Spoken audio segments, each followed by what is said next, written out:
আজ শুভ রাখি পূর্ণিমা। সকাল সকাল নিজে তো চান করে নিয়েছি এবং গোকুলকেও চান করে নিয়েছি। ওকে আমি একটা নতুন জামা পরিয়ে দেবো আর নিজের হাতে বানানো রাখিটা ওকে পরাবো।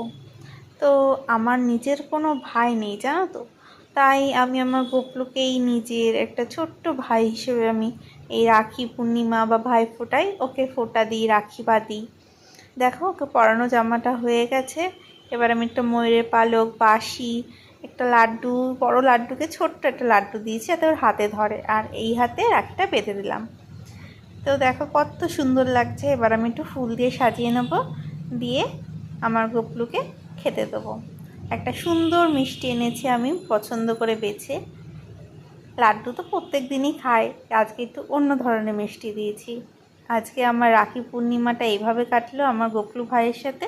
তোমাদের কেমন কাটলো অবশ্যই কমেন্টসে জানিও। টাটা, দেখা।